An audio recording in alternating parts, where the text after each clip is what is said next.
भारत में corona virus की महामारी का 1 साल 30 जनवरी यानी आज पूरा हो गया। कोरोना ने अगस्त सितंबर में सबसे ज्यादा सितम ढाया, लेकिन कोरोना के वैक्सीन आने के बीच संक्रमण का ग्राफ 7 माह के निचले स्तर पर है। पिछले साल 30 जनवरी से लेकर अब तक देश में कोरोना वायरस के मामलों में काफी बढ़ोतरी हुई और भारत दुनिया में कोरोना वायरस मामलों और संबंधित मृत्यु के सबसे बड़े योगदानकर्ताओं में से एक है। हालांकि शुक्रवार को भारत चौथे स्थान पर खिसक गया, क्योंकि मृत्यु के मामले में अब मैक्सिको तीसरे स्थान पर आ गया है। भारत में वैश्विक स्तर पर सितंबर 2020 के पहले 14 दिनों में सबसे अधिक मामलों और मौतों के आंकड़े की वजह से खराब स्थिति दर्ज की गई।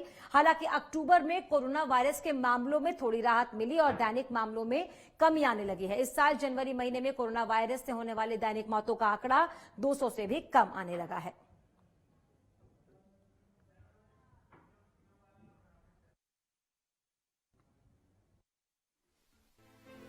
तेईस जनवरी 2020 को ही भारत में कोरोना वायरस का पहला मामला केरल से दर्ज हुआ था। फरवरी में वुहान से लौटे कुछ छात्र पॉजिटिव पाए गए, लेकिन संक्रमण दोहरे अंग तक नहीं पहुंचा।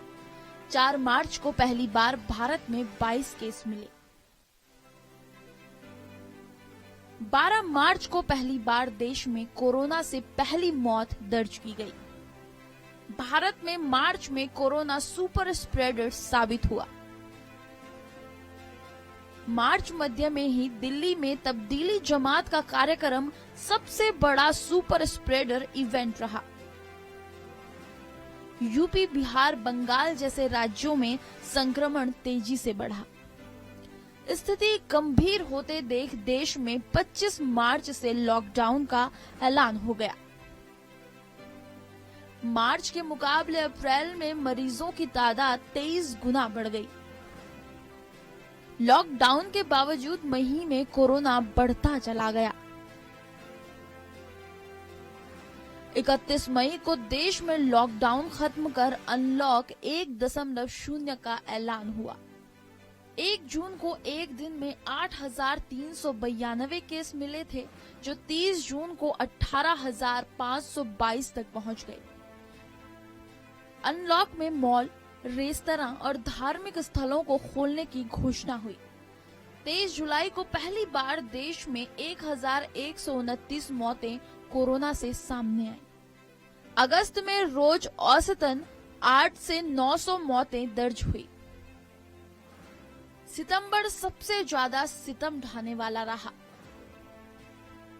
सितंबर में कोरोना के मामले रोजाना 70,000 से करीब 1 लाख तक पहुंच गए।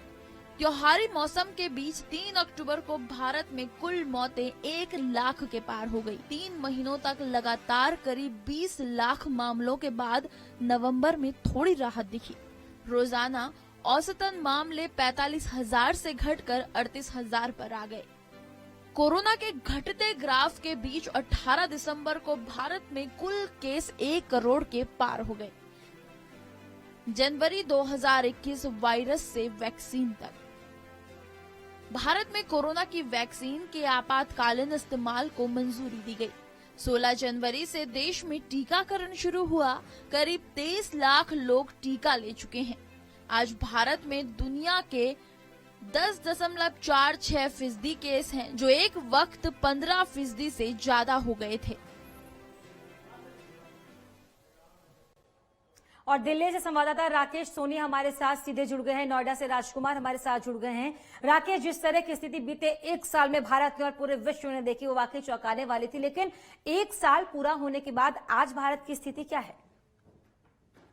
देखिए मनीषा, जिस तरीके से अगर क्योंकि कोरोना काल से पूरी तरीके से जो देश है वो लड़ रहा था और आज 1 साल हो गए, कहीं ना कहीं अब जो हम जीत की तरफ है वो भी पहुंच रहे हैं, क्योंकि जो वैक्सीन है सबसे पहले, क्योंकि कोरोना का जिस तरीके से शुरुआत हुई थी उसके बाद देखा जाए तो उसका अंत होता हुआ भी नजर आ रहा है, क्योंकि 16 जनवरी से जो वैक्सीन है उसका टीकाकरण, क्योंकि देश का सबसे बड़ा जो टीकाकरण अभियान है वो शुरू हो चुका है। और लगातार जिस तरीके से, क्योंकि कोरोना में जिस तरीके से कितने लोगों ने अपने को खोया है उसका गम लोगों को अभी भी जहन में रहेगा, क्योंकि एक ऐसा ये दौर था कि जो जिंदगी में दोबारा लौट के नहीं आएगा। और जिस तरीके का जो सफर था, क्योंकि कोरोना के दौरान जिन लोगों ने जो सफर तय किया था वो सफर भी कोई तय करना नहीं चाहेगा, तो अनचाही यात्रा लोगों को करनी पड़ी थी, क्योंकि लॉकडाउन लगा था, कोरोना था, तो कहीं ना कहीं लोगों ने जिस तरीके से